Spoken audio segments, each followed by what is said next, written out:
Hi students, and welcome to today's live IELTS class. My name is Adrian. I'm streaming to you from beautiful Victoria here, the Garden City of Canada on the west coast of British Columbia. I hope everybody is having a great start to their weekend or a great finish to your week, staying healthy, staying strong and productive. Students, in this class, we are looking at the IELTS listening section. Specifically, we are focusing on part 3 and 4, the more challenging parts of the listening. And of course, we're aiming for that high Band 9 score. Hi, Emud. Thank you for your kind words. MD Sharwar, Gishna, Dastan. Good to see many students in the class. Shiv Sharan, Shatri, good to have you. Students, while we wait for a few of your peers, this lesson, these materials are presented to you by aehelp.com for academic IELTS success. Check us out there. Try out our premium package. For the general IELTS, visit us at gieltshelp.com. That's generalieltshelp.com. On both of those websites, we have lots and lots of materials to help you improve quickly for your IELTS exam. I'll show you these websites real quick. We will use these for the listening. This is our academic IELTS website here with the blue background.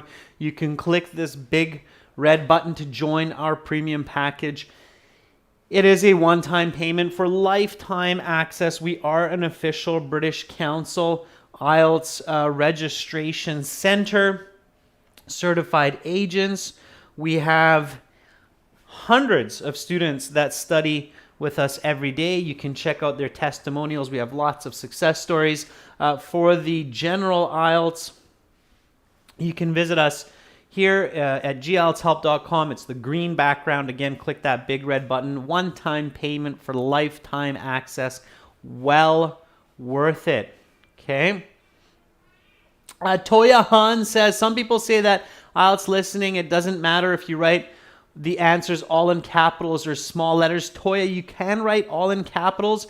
I don't recommend writing all in small letters. If you have a name or a proper noun, you have to use capitalization according to English language standards. So pay attention to that. Check out our apps, Academic IELTS Help. The app links to aehelp.com. General IELTS Help app. The app links to gieltshelp.com. Instagram is IELTS_AEHelp and gielts help. You can check that out. And if you have questions, send me an email, adrian@aehelp.com. I will answer you in short notice. All right. So we have this class today, of course. Tomorrow we will have speaking part 2 for members, and that will be followed by speaking part 3 for everyone. Now let's get into our listening. So yesterday we did listening parts 1 and 2. And I showed you a really cool strategy where you look at the topic of part 3 and part 4 during the introductory and instruction time, which is roughly about a minute to 80 seconds at the beginning of the listening exam. And we did that yesterday, so we know that today's topics for part 3, it's going to be a book and an author, something about aesthetics. Aesthetics means beauty, like beautiful or to be beauty. A person who does nails, pedicures, manicures, makeup for women, that's called an esthetician or esthetician. Okay, so it's aesthetics to do with beauty. And then part 4 will be something about the history of roads. Okay. All right, so let's get into this. So here is our listening. We're into listening It's now called Part 3 since 2020. They don't call them sections anymore. They call them parts. So this is Part 3, and this is coming from Exam 6, and we are listening to Track 3, CD 6 in your online course. So I'm going to play the audio for this listening. Students, please put your answers into a separate document or on a separate piece of paper, not the chat. We will go through the answers in the chat later after we finish listening. This is to make sure everybody has a chance to answer on their own, and so you don't accidentally give wrong answers to people. So let's do this together now. I'm going to hop over to the website, and then we'll talk strategy after. So I'll talk about the strategy to use for these. So first of all, on our website at AE Help, I'm just going to jump into my student account here. Once I'm in my student account, I will open up my audio CDs. Okay, of course you have all your exam books and that here as well.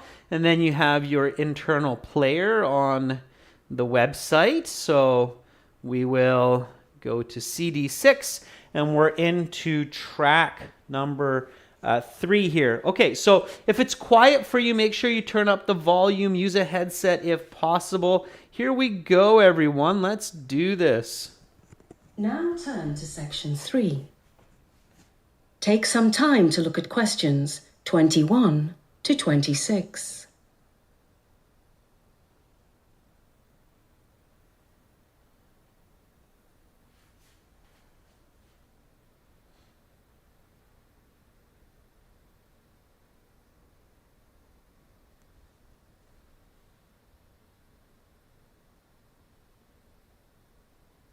Listening, section 3. You will hear a radio host and his guest discussing the virtues of various art forms. Now listen carefully and answer questions 21 to 26. All right, welcome back, everyone. Our next guest is the curator of a major art gallery in the city who has just released his second book on the virtues of art. We're pleased to have Mr. Edgar Patterson here today. Welcome to the show, sir. Thank you for having me on. It's a pleasure to be here, and please call me Edgar. Edgar, of course. Now, in your first book, published 4 years ago, you focused on performance artwork such as plays, musical concerts, films, and other such works. Your second book is a little closer to home for you. It concerns purely creative fine art. Well, yes. It deals with the aesthetic virtue of different painting styles. Okay, so give our viewers a quick rundown on what your book is about. Does it make an argument? I mean, does your book take a position on a certain issue in the world of art? Yes. My book does take a position, and a rather radical one.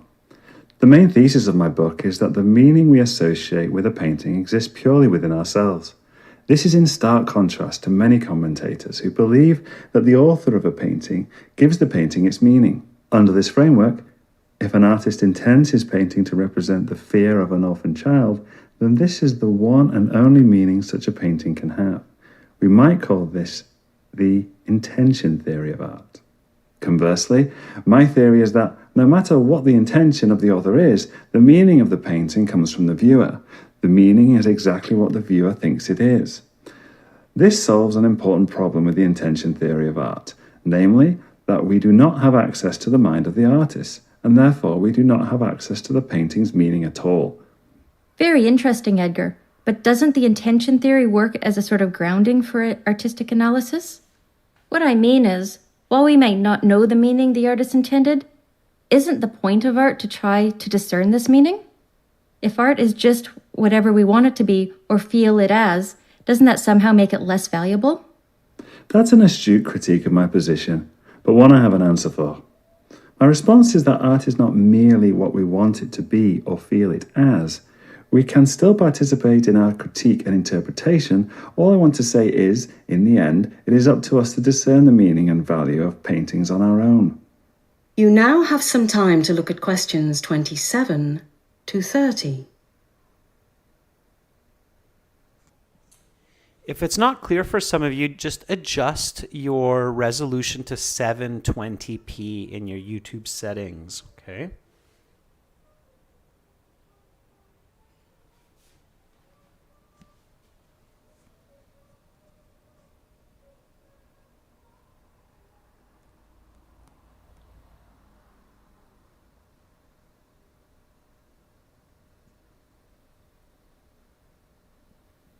Now listen to the rest of the discussion and answer questions 27 to 30.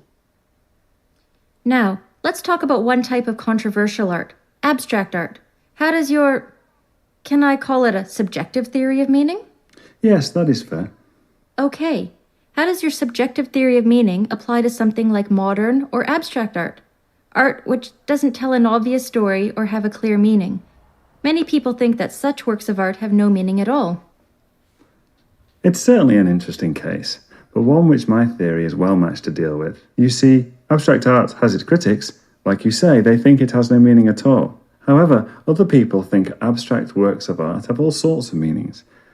Now, under the intention theory, most of these commentators will be wrong, since the work of art either has a meaning or it doesn't, and if it does, then it only has a single meaning. So under the intention theory, only those critics who discern the specific meaning of the artist will be successful. My theory, however, results in each critic being correct in their own way. For example, if, after critically analysing a certain abstract work of art, I determine it is meaningless, then it is meaningless. Because the meaning of an artwork comes from within, I cannot be wrong, and neither can other people. The critic who sees a metaphor for suffering and the critic who views it as something entirely different are both right. We are all correct in our interpretation, as long as we've given the painting a fair critique.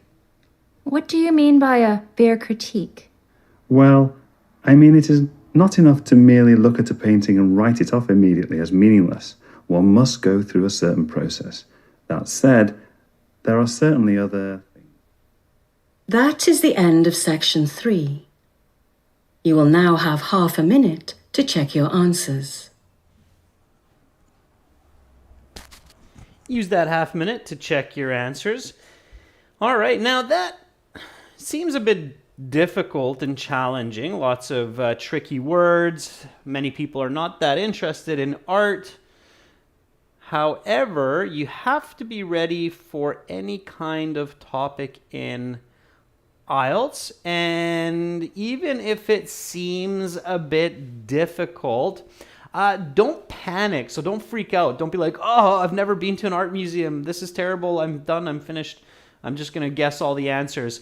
It's not as bad as you think, as long as you pay attention and just focus on strategy, focus on the questions, and focus on understanding as much as possible from the audio.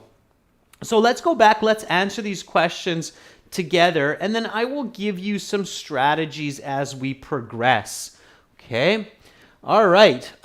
So here we go. Questions 21 to 24. Choose the correct letters A, B, or C. This is multiple choice. So the strategy for multiple choice is to listen for the answer and to think about the question as a statement. So how many books has the guest written? Maybe you will hear something like, our guest has written a certain number of books. Or instead of written, you might hear something like published. Okay, so you're going to hear a statement rather than a question. So train your thinking and your listening for creating a statement from the question. Okay, or they might say something like, the guest has written one book on the subject of animals and another book on the subject of art. So we know it's 2 books by counting, right? So for this one, many of you got the answer. You said B. And you're correct, okay? This guest has written 2 books according to this interview. One on some topic before was something about art, and then another one. All right. Okay. Welcome to more of our members, and welcome to our moderator, Carolina. Good to have you in the class. All right. So let's go on to the next question here. What description does the guest give his book's thesis? Okay, what description? All right. Is it A, position, B, a radical description, or C, the intention theory? Okay. All right. Now, again, you want to change this into a statement, and when you're looking at multiple choice, use logic. Okay? Logic is your friend. So, what description does the guest give his book's thesis? A position, thesis, a radical thesis, an intention theory thesis, right? So the description modifies thesis in this case. I hope everybody is following with me here. So I can say the guest gives a position thesis, a radical thesis, an intention theory thesis. Only one of these, when we think about it this way, actually makes sense. Which one is that? Only one of these actually makes sense. If I add the word thesis to the end of all three of these choices, only one of these actually makes a grammatical statement or clarity here. Yeah, and Baccarat and Carolina and Marjona and I Am the Old Music, I'll say it's B. Yeah, and you're correct, okay? This is wrong, this is wrong. Theory is a thesis, so this is strange. You would never hear an English speaker say intention theory thesis. It's kind of like, what? You'd have to take this out. It would be an intention thesis, potentially. That would be okay, but not intention theory thesis. A position is the same as a thesis again, so it's kind of awkward. A radical thesis, that makes sense. That logically makes sense. And the speaker says this. Is everybody clear on how I use logic to deduce the correct answer here? Does everybody see how I use logic? So the description of the thesis is a radical one. It's not a position and it's not an intention theory, because that doesn't actually make sense logically or literally. Okay, does everybody get that? All right. So when you're choosing your answer for the multiple choice, fit it into your answer. Okay. And then that will help you realize that, oh, okay, only one of these actually can be correct. These two cannot be correct. Okay. All right. Okay. So the correct answer again, of course, is B for this one. So radical thesis. Okay, so use logic, all right? Another important tip for multiple choice, even if you missed the audio or you didn't catch the answer, you might still be able to figure it out by using logic, what I just showed you. So don't give up, okay? All right? Okay, now I can see that many people got it, all right? Okay, so keeping in line with this strategy, number 23, which statement best describes the intention theory of art? Okay, so which one best describes this intention theory? A, the author creates an artwork's meaning. B, the meaning comes from the viewer. C, there is no meaning outside of the viewer's intention. What is the correct answer here? It's the intention theory of art. Okay, I'm seeing a lot of B's. Again, use your logic. So this is the question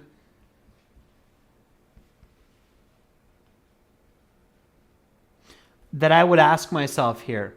Who intends the meaning of art? Okay, so who is actually the person that intends, that gives purpose to the meaning of art in most cases? Who is it? And now I'm seeing a lot of people change their answers. Okay, At the same time, Sire Die IMBA is saying, thank you, sir, for helping me achieve a band score of 7. You're very welcome, Sai. Hopefully you send us a testimonial. Yeah, so Anne says the author. You're right, Anne. It is the author, right? Generally speaking, the person who creates the piece of art originally intends the meaning of that art, right? So the answer to my question, who intends the meaning of art, is the author. That would generally be the case, right? Person who creates the art intends the meaning of art. So if we look at this carefully, again using logic, which statement best describes the intention theory of art? I would say A, the author creates an artwork's meaning. And that's your correct answer. Right? It makes sense. Okay. Rahul, you're very welcome. All right. So take it slow. I know that sounds kind of weird to say for IELTS, but take it slow. Use logic. Don't panic. And pay attention, and you will get it, okay? All you really have to know here, a critical word, is intention. Definitely you have to know the meaning of what the word intention means. If you don't know the word intention, you're going to be in trouble. But again, intention is a very common word in the English language. So somebody at the intermediate level should know the word intend or intention, okay? So number 23 is A. Okay, number 24. What is the biggest problem with the intention theory? A, we do not have access to the mind of the artist. B, the intention is not our own, so we cannot discern it. C, it lacks grounding. And now I'm seeing lots of people applying logical thinking and keeping it simple. Yeah, we do not have access to the mind of the artist. Okay? So it's A. Now, many of you got this correct because the author, the person being interviewed, says almost exactly this sentence, says we do not have access to the mind of the author. So here's another interesting strategy for multiple choice questions, okay, that often works to save some marks, is use one multiple choice question to get another correct. Why am I saying that right now? So why did I just tell you this tip or this strategy? Use one multiple choice question to get another one correct. Why did I give you that tip at this point in the lesson? What do you think? Because I can see that a lot of you got this one correct, number 24. So why did I just give you that little bit of strategy at this stage in the game? What do you think? So if you're not sure about a multiple choice question, look at the next one. Look at one before it. Okay, so why did I just give you that one? What do you think? Exactly. So Konica Roy says to make number 23 correct. Yeah, I Am the Old Music says the same because of 23. Exactly. So if you can get 24 correct, that can help you to get 23 correct. Logically, if the biggest problem with the intention theory is that we do not have access to the mind of the author, then the statement that best describes the intention theory is that the author creates an artwork's meaning. Everybody got that? Yeah? Some thumbs up? You see how that works? So by getting one answer correct, that can really help you with other questions. Okay? Does that make sense? How 24 helps you to understand 23? Okay? So let's take a couple notes on this for multiple choice. All right? Here we go. So multiple choice question strategy. I gave you a few different tricks or tips here. A, turn questions into statements. B, listen for the answers. Do not stare at the choices. C, use logic. D, use one multiple choice question that you are sure of the answer to help you figure out other answers for other questions. Okay? All right, so I see lots of thumbs ups by Music SD Dream or Music's D Dream. Huang Nguyen Tai, Sunshine is waking up. Imad says, yep. Muaz is on board. Great. All right, let's keep rolling. So good. So that's how it works. All right, that's how it works. So there are definitely some effective strategies for multiple choice. Again, slow and steady wins the race. Don't panic. Don't freak out. Use what you know. Don't focus on what you don't know. That's a very common mistake in exams by students is they panic and they focus on what they don't understand rather than focusing on what they do understand. Okay, so 25 to 26, a little bit of fill in the blanks here. No more than 2 words. Often it's just 1. Here we go. Number 5, according to the host, one of the main goals in art critique is to understand a painting's something, and the intention theory seems best equipped for this. So when we're looking at a painting, what are we trying to do? What are we trying to do so that we can talk about it, complain about it, compliment it? What are we trying to do? For number 25, according to the host, one of the main goals in art critique is to understand a painting's, Huang Nguyen says, meaning. Okay. Somebody says, Adrian, you're working slowly. Be prompt.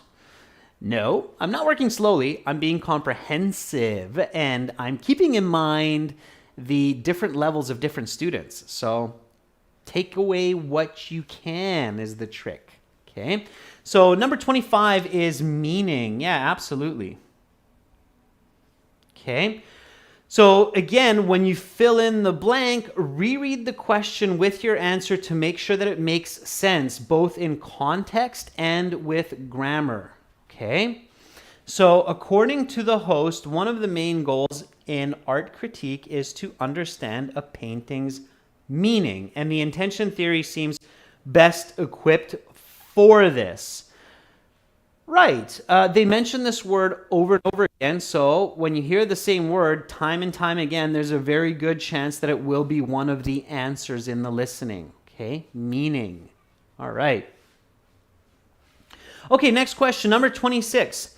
The guest responds that art is not something what we want it to be, but that we must also participate in critique and interpretation.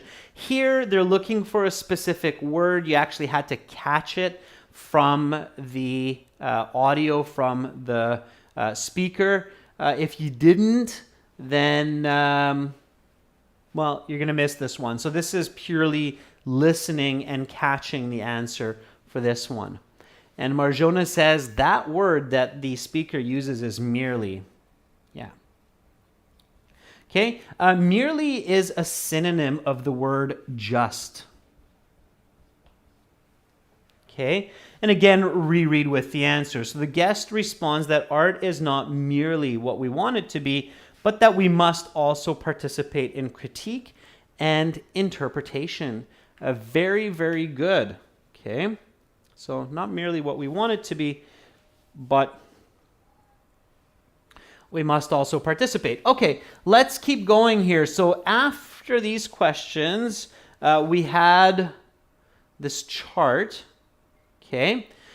Now, by this point in the audio, you should have realized that really what they're doing in this interview is they're comparing 2 different theories about understanding art. One is the intention theory of art, and the other is the subjective meaning theory. Okay, intention theory at this point you hopefully realized is the author's meaning. And the subjective meaning is the viewer's meaning. Okay, So this means that if I draw something like this, okay, and I ask you, what do you see? And you say, well, I see a whole bunch of squiggly lines. Then that's your meaning. My meaning might be something like these are lines on an ice rink made by figure skaters dancing to Mozart. Okay, all right. So that's what it is according to me. That's my meaning. That's the author's meaning, right? So differences in meaning. As long as you understand the intention theory, author's meaning, subjective meaning theory, viewer's meaning, you can get most of these correct. Okay, so the situation is that the critic thinks critically about an artwork. The critic is the viewer and judges it to have no meaning. Okay, according to the intention theory, the critic or the viewer is going to be wrong. Yeah.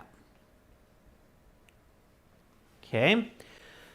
So you see that in the question here. Sorry, I should have clearly shown you that. So it says, complete the table, answer right or wrong for each question.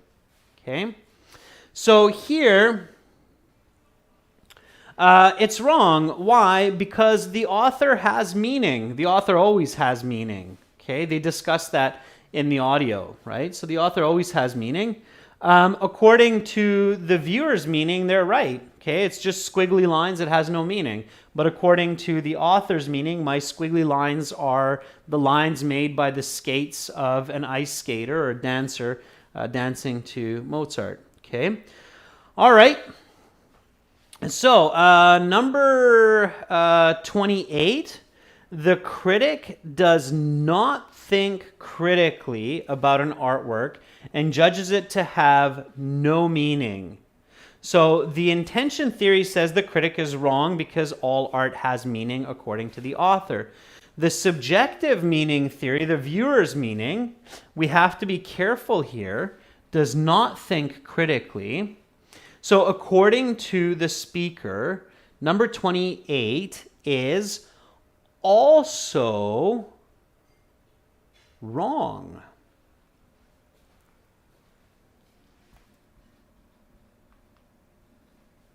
Okay, so one of the important points of the subjective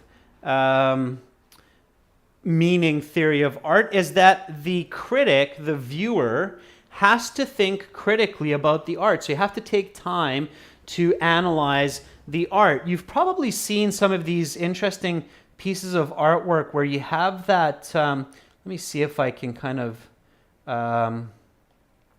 draw this out. So you have this kind of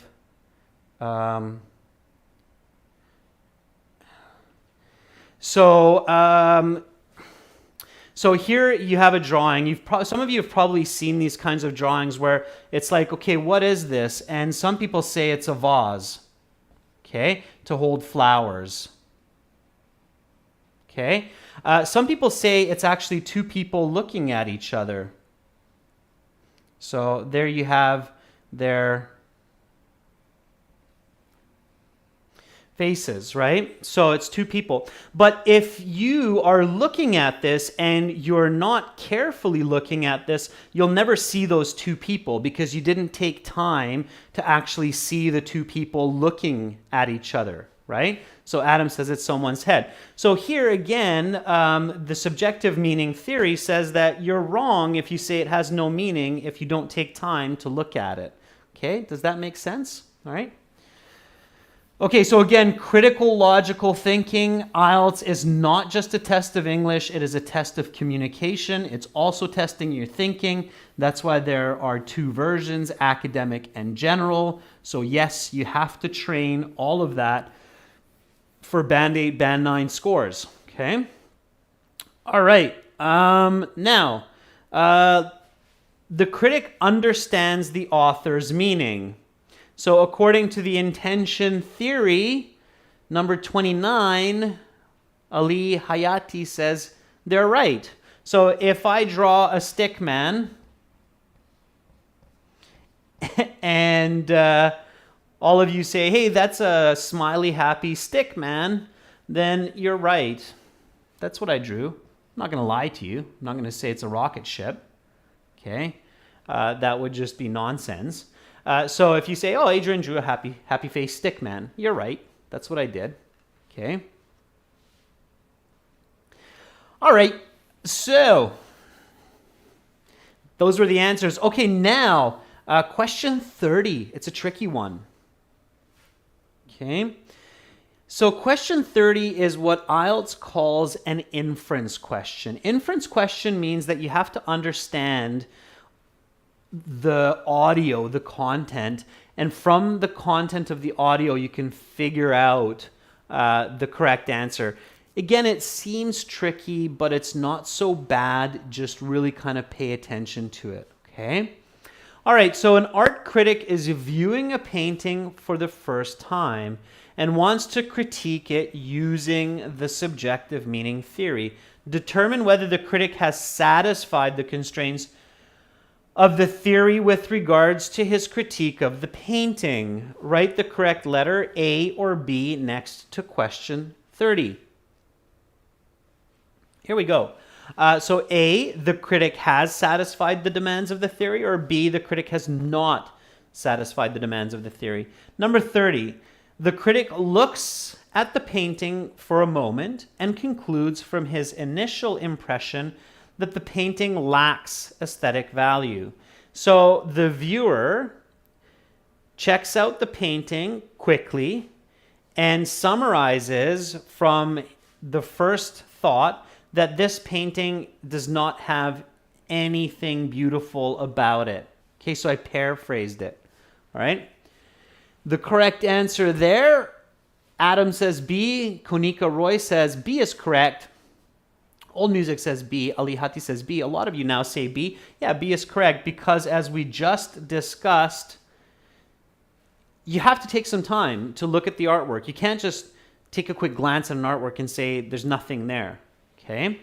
So you have to really look at it. So B is the correct answer. Okay? All right, everyone. So the $1 million question is how did you do in part 3? So what did you get out of 10 for part 3? Now, ideally, in a perfect situation, you're going to get 10, but ideally, you're getting, let's say 6 or more in part 3 and part 4 as well, okay? So if you want to get a band 7 or higher, you need to get at least 6 or more correct, all right? Sydney says, I got 6. I am the old music says, I got that perfect magical 10. That's great. Arda says 8. That's pretty solid. Anita, 6 is not bad. Ali Hayati, 7 is pretty good. Okay, all right. That's what you want to get. Okay, everyone. So that's part 3. That's how it's done. Let's now listen for part 4. Part 4, it's continuous. There's no break. You have to answer all 10 questions in one go. Okay, so part 4 is going to be seamless. Okay. Paulo Reese says, I don't dare say, haha, ooh, Paulo, listen, practice that listening day in, day out. Use English as much as possible. Okay, everyone, so part 4 coming up. Let's do this. I'm going to play the audio again from our website, answer the questions, and then we'll go through them together. Do not put your answers in the chat. Put your answers on a separate paper so that you don't confuse other students. Okay? All right. Here we go, everyone. So let's do this. Part 4 coming up. Battery, 70%. Now turn to section 4. Take some time to look at questions 31 to 40.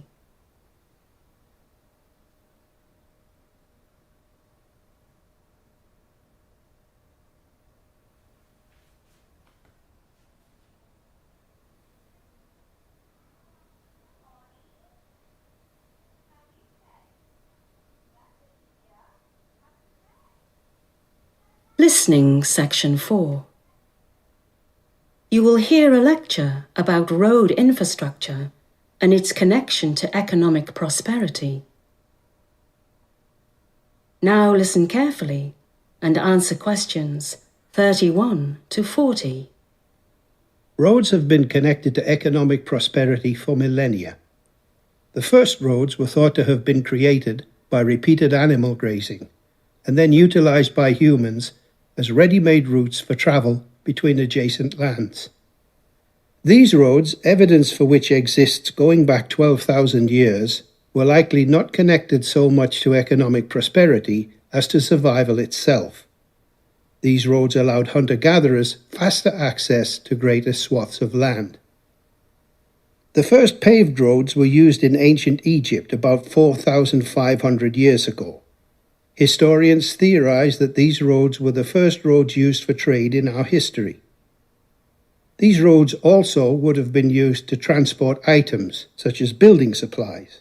Though rivers were much more practical thoroughfares for the transport of goods, certain goods from certain areas could not be transported by boat, and this necessitated the creation of roads for economic reasons. The Silk Road, though not precisely a road, is one of the most famous trade routes in history. Composed of many types of road, the Silk Road stretched from China and Thailand in the east all the way through the Middle East and terminating in Western Europe.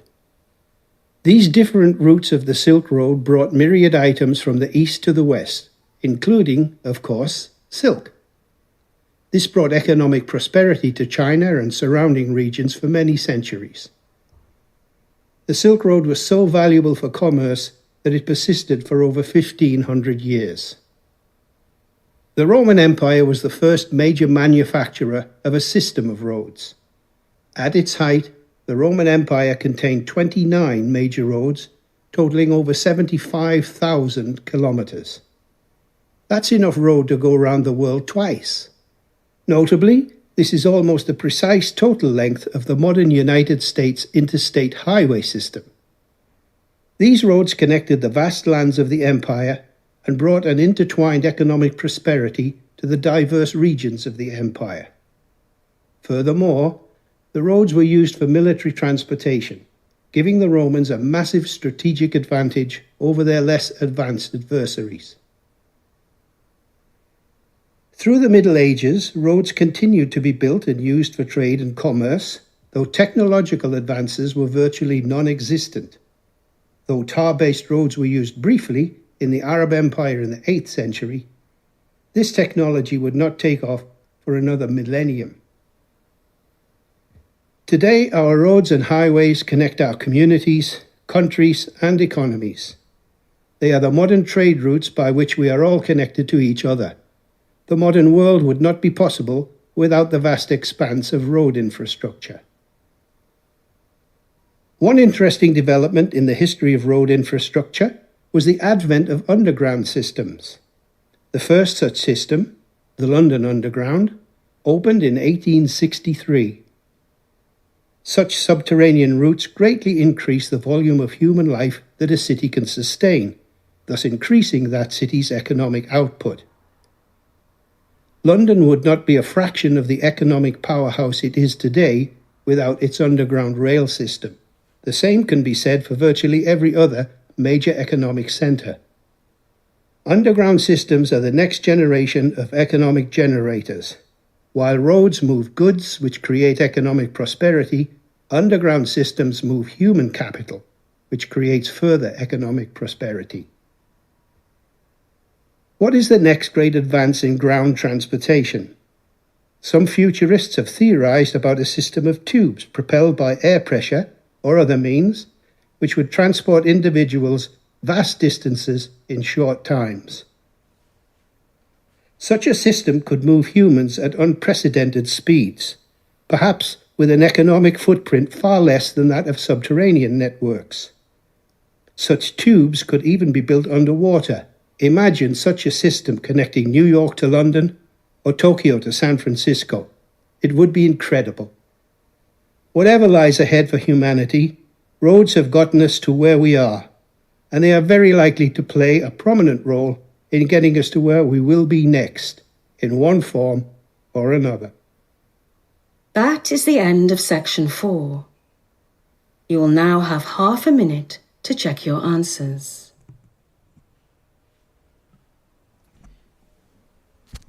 And we want to check our answers in that half minute.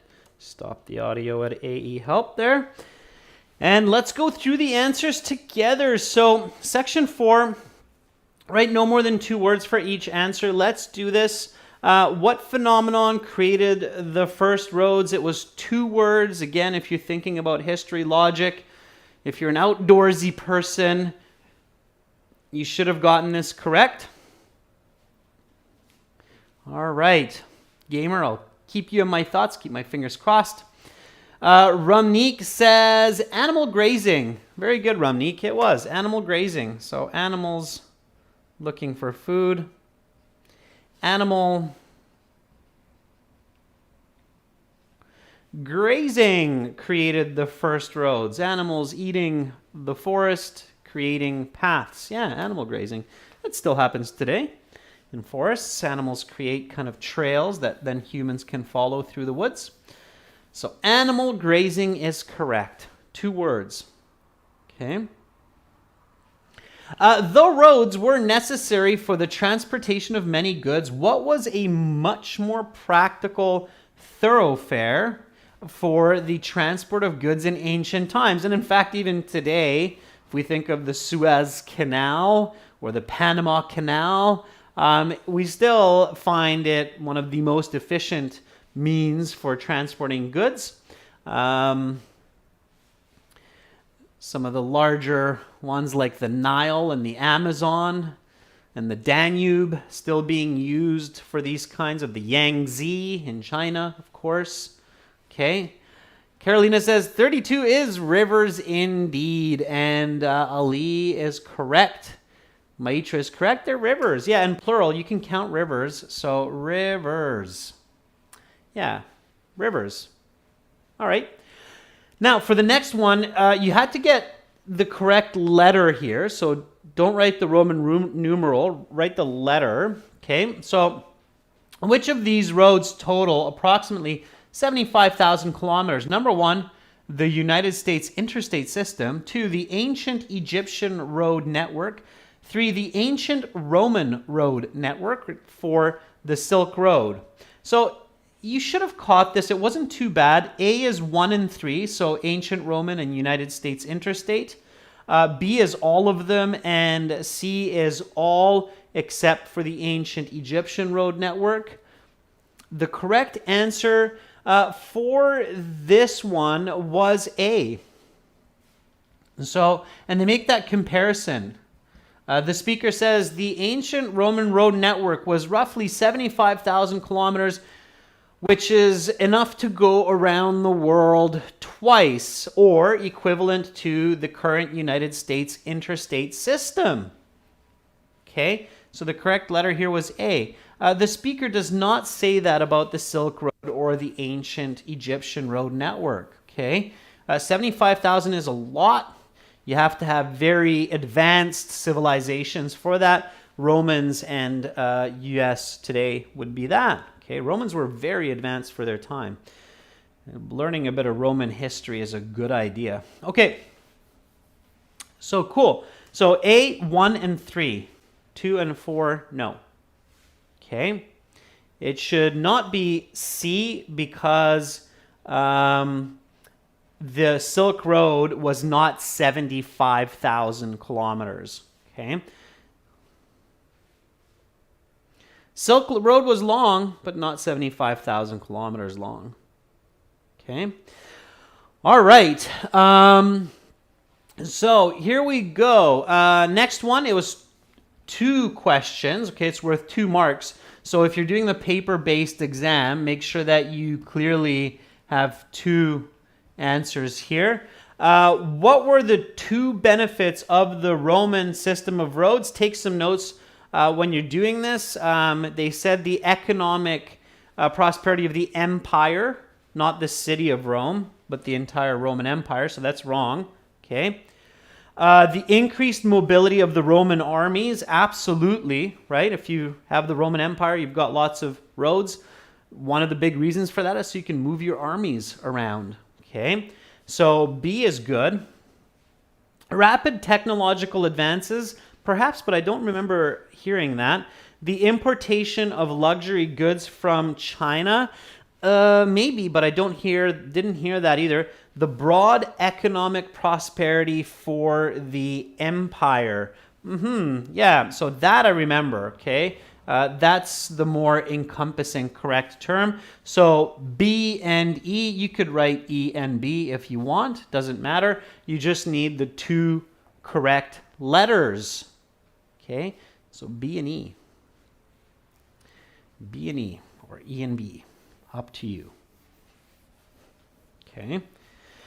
Again, use your logic. Take notes. It's a multiple choice question. Okay, here it's kind of like multiple choice. Again, it's a different style, let's say, of multiple choice. You have, by the way, this kind of style of multiple choice in the TOEFL exam as well, for those of you thinking about the TOEFL. On that note, by the way, students, I do get that question, like, is TOEFL easier than IELTS? I don't think so. I think TOEFL is just as difficult. And I would argue that TOEFL is more difficult. For instance, in the writing section, you have the same amount of time as in the IELTS, but you have to write more. Okay, and the multiple choice, I think, is more challenging in TOEFL than in IELTS. So, okay, so here we have four choices. A applies to ancient roads. B applies to subway systems, the metro. C applies to future transportation into the future. And D applies to all of the above. Okay, number 36, increases economic activity. Ancient roads, increase economic activity. Subways, increase economic activity. Future transportation, increases economic activity. I would say 36 is all of them. I would say that the main goal of roads, according to this speaker, is to improve economic activity, whether moving people, moving goods, money. That's the goal of roads, right? Import, export. Import, export applies to ancient roads? Sure does. Applies to subway systems? Yeah, importing and exporting of people, right? And future transportation? Sure it will too, right? So 36 is D, makes the same sense. Okay, makes the most sense. All right, number 37, responsible for the growth of modern cities. The speaker gave us a very distinct example for that of the London subway. So subway systems, very good, Lily. Very good, Rumnik. Yeah, absolutely. Modern cities. I'm pretty sure the Romans, as far as I know, did not have subways. Okay. All right, number 38, used for military transportation. So moving around the army. Okay. Well, especially if you like movies, you can figure that out. Ancient roads. I've been on a lot of subways in many parts of the world, Japan, Europe, North America, and I've never seen military on the subway. So that means it cannot be B, and if it cannot be B, then it cannot be D, right? Applies to future transportation. I mean, I did not visualize the speaker saying, and the armies of the future will be transported by in these ways. So, okay, so no, there wasn't any Star Wars or Star Warsy kind of anecdotes by the speaker. So the best is applies to ancient roads. A. I am the old music says, I've got it, and I'm going to keep putting it in there so everybody knows it. Okay, yeah, A is correct. All right. All right, number 39, moves human capital. So moves people. Ancient roads, subways, future transportation, all of the above. 39, which one makes most sense? D, yeah, all of them. I would imagine that ancient roads, subways, and future transport will all move people. Okay, so it's All of them. Okay, and will move humans at unprecedented speeds around the world. You have got a really good tip here with the will. Okay, so it means the future. I don't know why I keep doing that, but it sounds kind of futury. So yeah, well, will, future participle. So C would be a very good thought. Okay. All right. So C it is. Very good, Lily. Very good, Paolo. Okay. All right. Yeah, Dylan, there is a difference between assume and presume. Check it out. Look it up in the dictionary. There's definitely a clear difference there. Pre means to before. So those are the answers all the way to 40. And I know that many of you were here in yesterday's class for part 1 and part 2 as well. So my question to you is, how did you do? What did you get out of 40? What was your total score? Let's check out your band score. So how did you do out of 40? I'm going to show you where you can check that out. Let me just jump to our website here. At the bottom on the website, it's absolutely free. Everybody can use this. You don't have to pay $1 or a cent. Let me just make this a little bit darker. Yeah, so you can see it a little bit clearer. Okay. Adam says, I got 30 out of 40. Adam, we'll check out your score here. So what you want to do is when you go to aehelp.com or gltshelp.com, you click on this score calculator. And then in the score calculator, you can type in your raw score. So you can type in 30 like Adam. And then Adam can figure out that, oh, okay, I would get a band 7 for my 30. Okay. Dylan Gaming got 33. So Dylan would type in 33 and Dylan would say, oh, okay, I got 7.5. Okay. Angelo, 30 would be a band 7. Okay. 37 is an 8.5. Okay. All right. Mandadi says, I got 27, which is not bad. Okay. 27 is 6.5. So definitely check us out at aehelp.com for academic IELTS success. And just click that big red button to join our premium package. It's a one-time payment for lifetime access. You get 6 original practice exams. We're going to be adding 4 more shortly.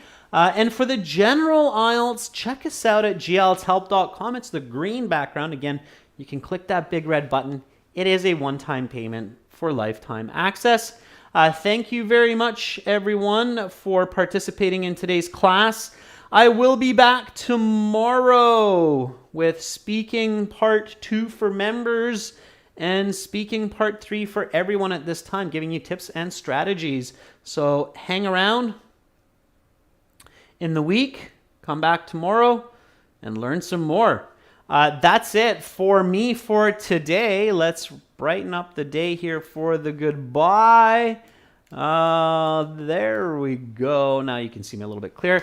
All right, everyone. So I hope you have a wonderful rest of your day. If it's late in your country, have a good rest, sweet dreams, and much love to all of you wherever you are in this beautiful world. Chin up and think about the now and the tomorrow.